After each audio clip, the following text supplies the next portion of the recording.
Ġiet stabilita data dwar meta għandhom jittieħdu deċiżjonijiet dwar ħidma operattiva fejn tidħol l-immigrazzjoni irregolari. Qegħdin nitkellmu propju dwar Diċembru illi ġej. Il-Prim Ministru Joseph Muscat iddeskriva l-fatt li issa jeżisti time frame dwar meta għandha tittieħed deċiżjoni bħala pass importanti il-qudiem. Ta' min jgħid li din hija l-ewwel darba li Malta resqet proposta bħal din fuq livell Ewropew fl-istorja. Id-dialogu dwar l-immigrazzjoni illegali beda nhar it-tnejn wara laqgħat bejn il-Prim Ministru Malti u dak Grieg f'Kastilja. Minn dakinhar Malta mexxiet pass maġġel ħafna biex issa l-Istati Membri tal-Unjoni Ewropea qablu li għandha tittieħed deċiżjoni konkreta. Il-Prim Ministru ringrazzja lill-Italja u l-Greċja tal-għajnuna tagħhom f'dan ir-rigward.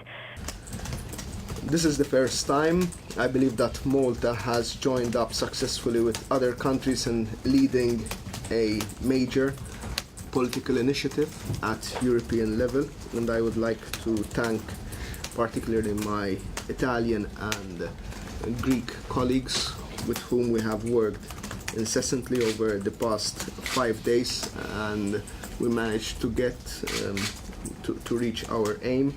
Bekk is-Summit Ewropew ta' Ġunju 2014 se jkun qed jitratta deċiżjonijiet li jkunu stabiliti f'Diċembru. Fost oħrajn l-abbozz ta' ideat li ġie ppreżentat il-ġimgħa waqt il-laqgħa tal-Kunsill Ewropew jitratta s-salvataġġ ta' persuni f'riskju imminenti u l-prevenzjoni tal-immigrazzjoni għandha tissaħħaħ l-għajnuna fil-pajjiżi minn fejn joriġinaw l-immigranti. We will judge what is being said by means of action.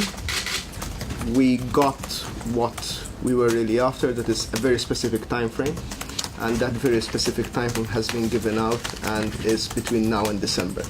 For us it was unacceptable that this debate would be postponed until June next year. We insisted that it should be December. Il-Prim Ministru semma Sirja u stqardi dan huwa kuntest ġdid li jrid jiġi trattat b'ċertu attenzjoni. Irrefera wkoll għal-Libja u sostna li għandu jkun hemm ftehim ma' pajjiżi li minnhom jgħaddu persuni fit-triqthom lejn il-Mediterran. Suġġetti li għandu jkun diskuss waqt is-summit bejn pajjiżi Afrikani u dawk fl-Unjoni Ewropea fl-April. L-abbozz imressaq fuq inizjattiva Maltija jitratta wkoll l-importanza ta' Return Policy Ewropea li permezz tagħha persuni li ma jagħtawx id-dritt tal-ażil ma jitħallewx fil-pajjiż li jkunu emigraw lejh. F'Malta ma dels persuna ta' f'din il-kategorija. Hawnhekk Joseph Muscat stqar li qed jistenna li l-Aġenzija Frontex twettaq xogħol tajn fir-ripatrijazzjoni ta' dawk li jiġu mixħuda id-dritt tal-ażil. We will be expecting Frontex to deliver on this. We are also committed to a situation where if the countries of origin of these people don't issue travel documents, we will be issuing travel documents ourselves to allow these people to be repatriated.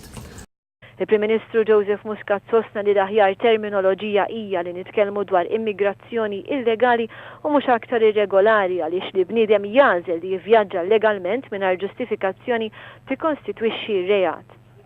L-abbozz jitratta l-importanza ta' mekkaniżmi finanzjari li għajnu l-pjan kontra l-immigrazzjoni illegali.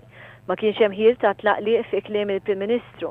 Pajjiżna sieħu kull azzjoni neċessarja biex jipproteġi l-interess nazzjonali f'każ li sa Diċembru li ġej l-Unjoni Ewropea tfalli milli tilħaq qbil dwar pjantazzjoni kontra l-immigrazzjoni illegali.